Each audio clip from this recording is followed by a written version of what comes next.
You mistake silence for weakness, exposing yourself as predictable prey. Those who speak reveal intent, while those who control quietly decide your fate. You were taught the wrong terrain. You think power lives in visibility, in being known, in being heard, in leaving a trace everywhere you go. That belief alone marks you as a participant, not a controller. The battlefield you're operating on is outdated, loud, and already occupied by men who need attention to feel real. Real power doesn't announce itself. It repositions the terrain so others fight blindly. Silence is not the absence of action. It is the removal of signals. And when you remove signals, you remove predictability. The moment you speak, explain, justify, or react publicly, you narrow the range of futures available to you. You lock yourself into a posture. You give observers something to map, counter, or exploit. Noise feels like dominance because weak systems confuse motion with force. In reality, silence forces asymmetry. When you don't reveal intent, others fill the void with their own projections. They over-explain, they miscalculate, they show you their hand while you remain unmarked. This is not passivity, this is terrain control. Every environment rewards a different survival strategy. In chaotic spaces, loudness works temporarily. In competitive hierarchies, visibility attracts friction. In long games, the unseen operator accumulates leverage, while the visible performer absorbs pressure. You've been trained to perform. Social media trained you. Corporate culture trained you. Even self-improvement culture trained you. Share your progress, state your goals, be transparent, be authentic. All of it conditions you to externalize your internal state. That externalization is a leak. Leaking intent is the fastest way to lose strategic depth.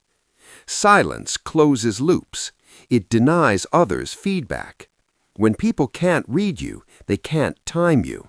When they can't time you, they hesitate. Hesitation creates openings. Openings are where power is exercised, not announced.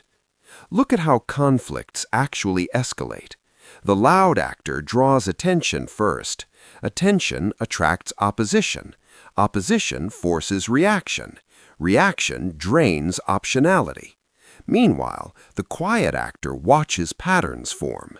They learn who overextends, who seeks approval, who panics under ambiguity. You don't need to dominate the room. You need to control the conditions under which decisions are made. That's the lens shift. Stop evaluating strength by volume, certainty, or presence. Start evaluating it by who moves last, who commits least, and who remains unexposed when stakes rise. The one who speaks last is rarely the weakest. The one who reveals least is almost never surprised. Silence also reverses power dynamics psychologically. Humans are uncomfortable with ambiguity.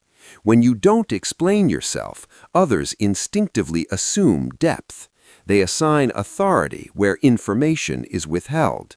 This isn't mysticism, it's pattern recognition wired into social hierarchies. The silent figure becomes the reference point. Not because he demands it, but because others orbit what they cannot read. Their behavior adjusts around him. They test, they seek cues. He gives none. Over time, they self-correct around his presence. That is control without effort. You don't argue from silence. You don't persuade from silence. You let reality bend toward you because no one knows where you'll push next. This chapter isn't teaching you to say less as a communication trick. It's severing the belief that expression equals strength. That belief keeps you exposed. It keeps you reactive. It keeps you inside other people's timelines. Silent control begins when you stop needing to be legible. From this point forward, assume the battlefield is hostile, observant, and opportunistic. Every word you release is data. Every explanation is a concession. Every emotional disclosure is a vulnerability framed as honesty. The men who survive selection pressure don't broadcast who they are becoming. They arrive already formed. Silence isn't humility, it's camouflage. And on this battlefield, camouflage decides who gets hunted and who decides the hunt. Silence works because the human mind cannot tolerate a vacuum. When information is missing, people don't pause, they compensate. They project motives, invent narratives, and expose their own priorities, trying to make sense of you. This reflex is automatic. You don't need to provoke it, you just need to refuse to satisfy it. That refusal is leverage. Every interaction is an exchange of signals, words, reactions, timing, emotional displays. These are all data points. Most men hemorrhage data constantly. They explain themselves to feel understood. They react to feel respected. They speak to relieve internal pressure. Each impulse hands control to whoever is watching. Silent control reverses the flow. When you don't clarify, others reveal. When you don't respond immediately, others escalate. When you don't react emotionally, others overcommit.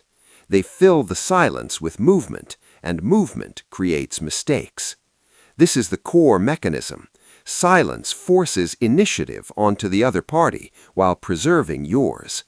Initiative is everything. The one who moves first commits resources. The one who commits reveals priorities. The one who reveals priorities becomes predictable. Silence delays commitment.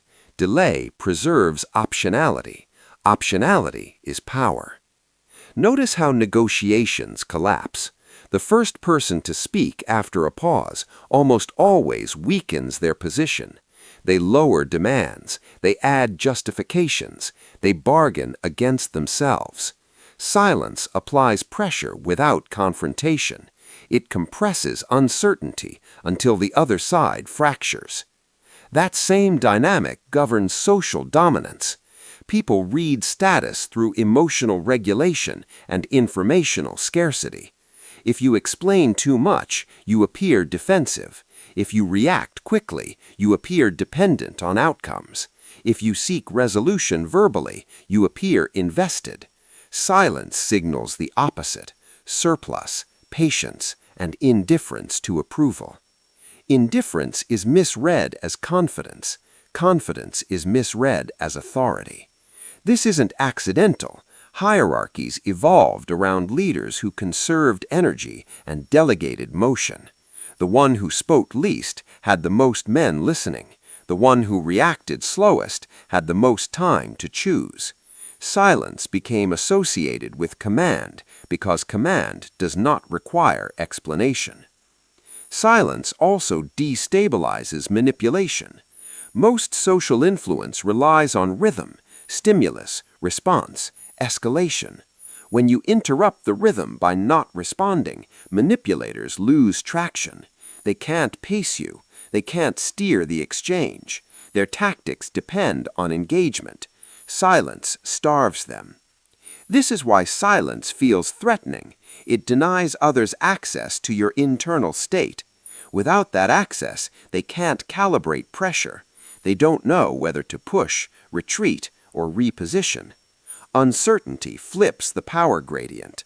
The quiet individual becomes the environment others must adapt to.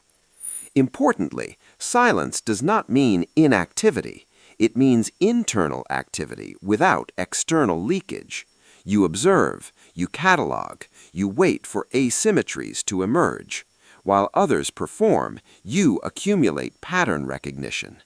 Pattern recognition compounds faster when you're not talking. Every word you don't say keeps your strategy intact. Every reaction you suppress prevents others from mapping your thresholds. Over time, this creates a perception gap. People think they know you, but they don't. They assume simplicity where there is calculation. That assumption is exploitable. Silent leverage also scales. The higher the stakes, the more valuable it becomes.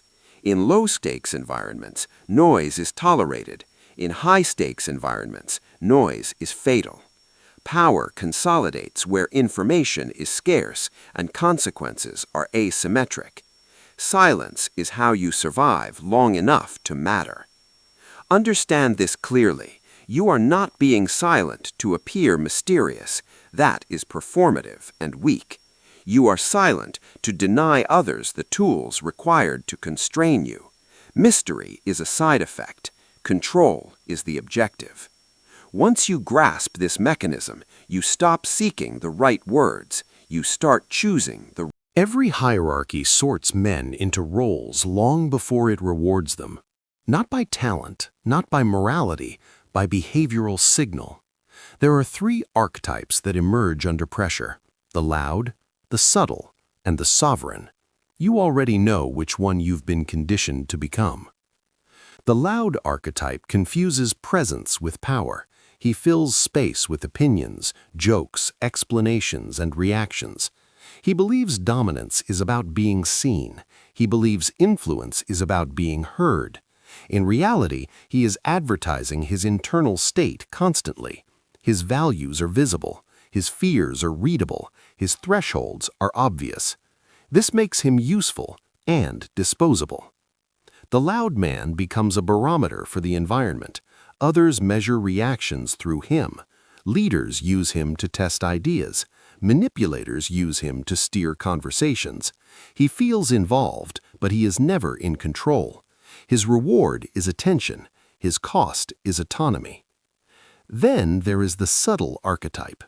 The subtle man has learned restraint, but not sovereignty. He speaks less, but still seeks alignment.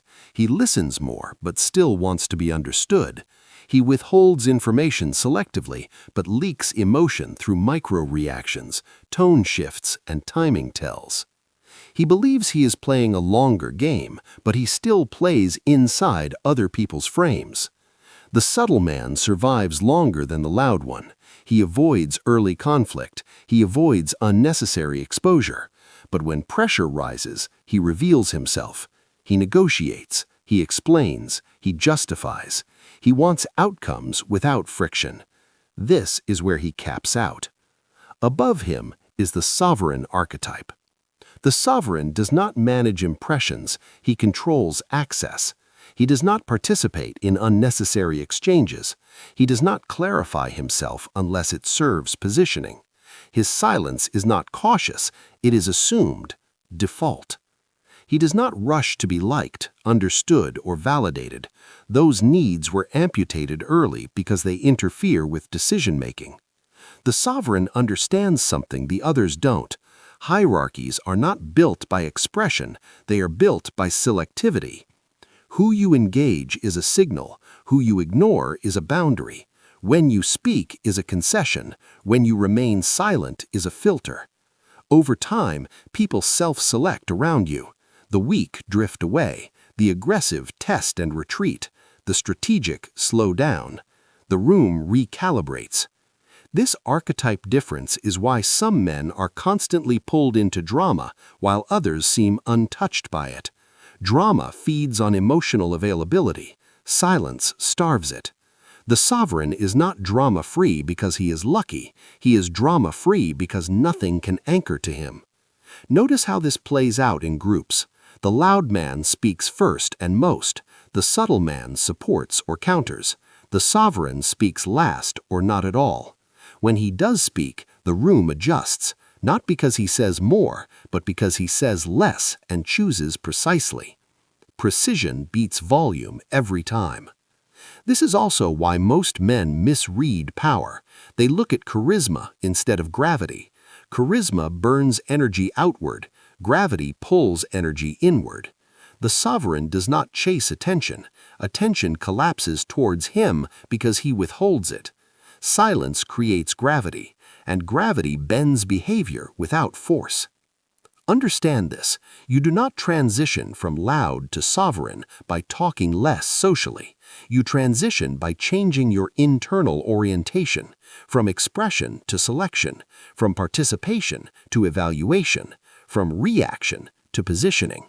Until that shift occurs, silence will feel uncomfortable. It will feel like loss. That discomfort is withdrawal. You are detoxing from being readable. Once the detox completes, silence stops feeling empty. It feels armored. At that point, you are no longer one of the voices in the room. You are the reference point others quietly adjust to. Power never disappears. It relocates. While most men are trained to watch what is visible, power migrates into shadow, delay, and indirection. History doesn't reward the loud, it uses them, then it discards them when the environment tightens. You didn't notice the escalation because it didn't announce itself. Look at every collapsed empire, purged court, or corporate downfall. The first casualties are always the most visible: the reformers, the moralists, the outspoken loyalists. Visibility attracts scrutiny. Scrutiny invites challenge. Challenge forces justification. Justification exposes weakness. Silence avoids the entire chain. In ancient courts, survival depended on what you didn't say. Advisors who spoke too often were eliminated for influence. Generals who explained themselves too much were suspected of ambition. The ones who endured were the ones whose intentions were unreadable and whose reactions were delayed. The same pattern governs modern systems. Public-facing figures absorb pressure so unseen operators can consolidate leverage. The figurehead takes blame. The strategist remains untouched. This is not coincidence. It is structural necessity. Systems protect what they cannot see clearly. Human nature has not evolved past this. When stakes rise, humans become predatory. They search for certainty, weakness, and alignment. The loud provide all three. The silent provide none. As tension increases, attention narrows. Anything that stands out becomes a target. Silence is camouflage during escalation. This is why crises eliminate performers and elevate operators. During instability, those who need expression implode. They overreact, they posture, they reveal desperation. Meanwhile, the quiet accumulate assets, information, and positioning, while others burn social capital. You've been taught to see escalation as dramatic. In reality, it is subtle and cumulative. Each moment of exposure increases risk. Each explanation reduces ambiguity. Each emotional reaction gives observers timing data. By the time consequences arrive, selection has already occurred. This is where most men fail. They believe threat only exists when confrontation is explicit. They don't realize the environment has already cataloged them. Their patterns are known. Their responses are predictable. When conditions shift, they are removed efficiently. No warning, no confrontation, just exclusion. Silence is how you survive the pre-crisis phase. It allows you to watch who overextends when pressure rises, who speaks too soon, who seeks reassurance, who leaks fear disguised as certainty. Those behaviors mark people for future removal. The sovereign is invisible during escalation because he offers no data. Even predators avoid attacking what they can't assess. Risk calculation requires information. Silence denies it. This is why silence feels oppressive to others. It blocks their ability to orient themselves socially. In unstable environments, orientation is survival. Those who can't orient grow anxious. Anxiety produces errors. Errors expose them further. The cycle accelerates. Meanwhile, the silent appears unaffected, not because he is immune, but because he prepared by staying unreadable. This chapter exists to destroy the illusion that silence is optional. In high-pressure systems, it is mandatory. Visibility is not bravery, it is exposure mistaken for virtue. You don't rise by being seen when escalation begins. You endure by not being selected out.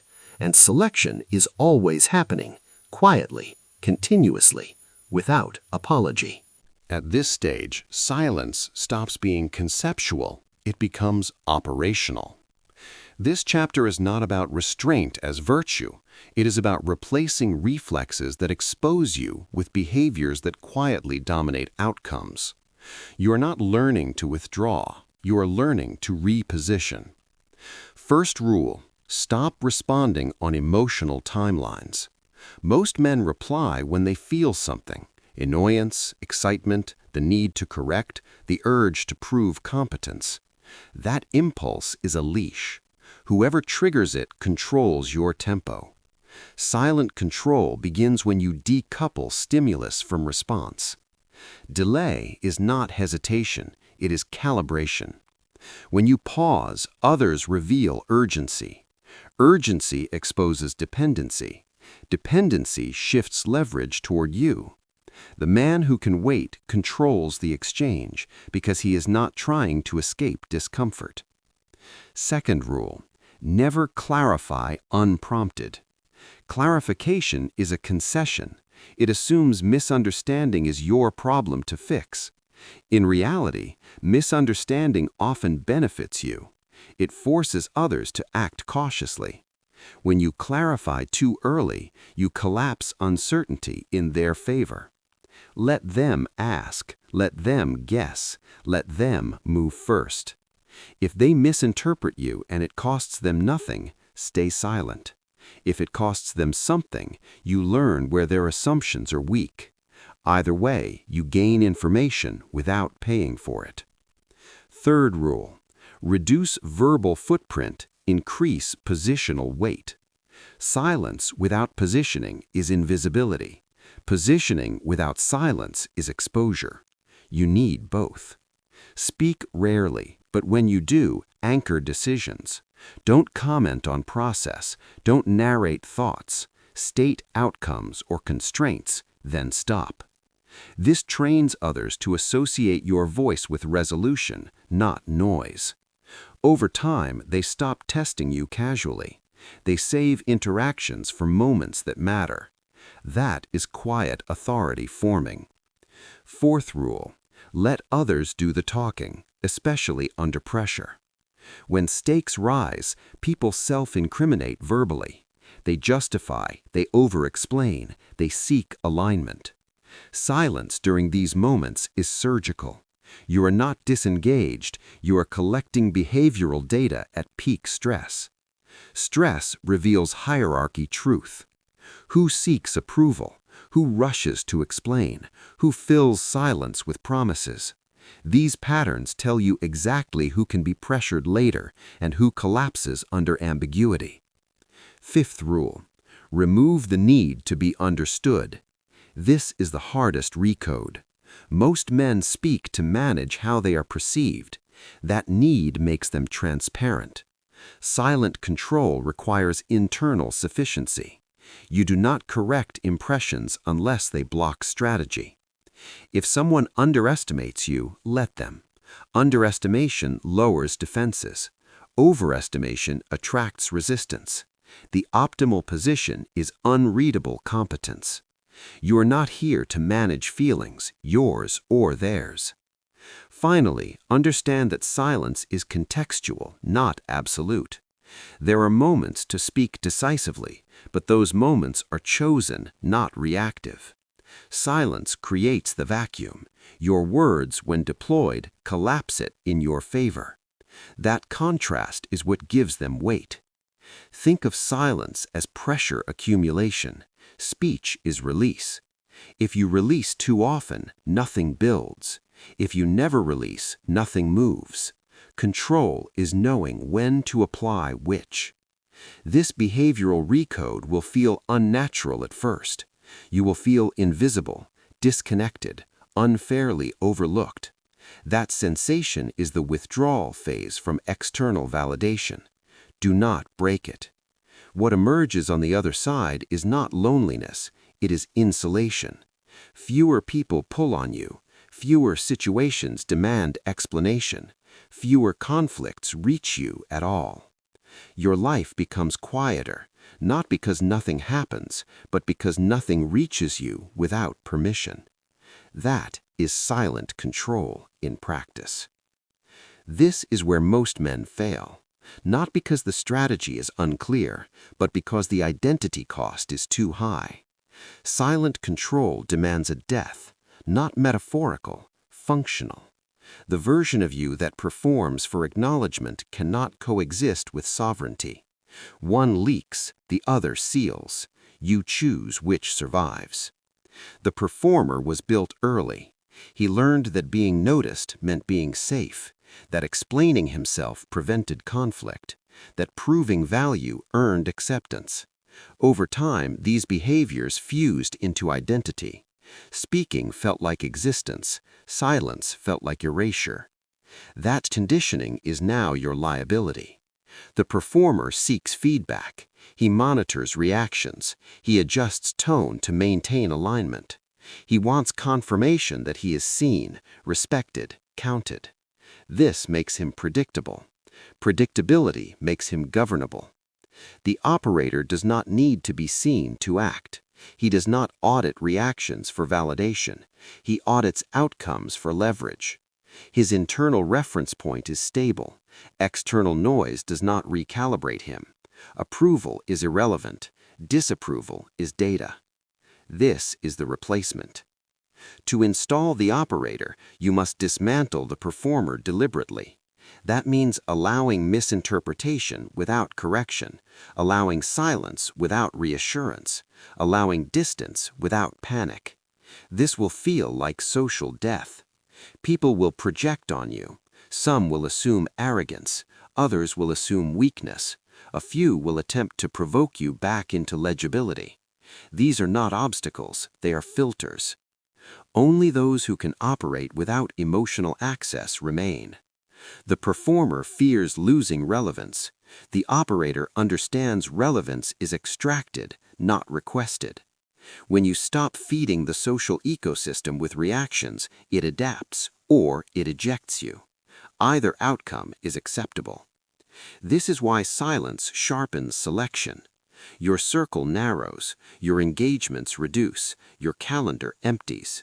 This is not loss, this is compression. Noise is being stripped away so structure can form.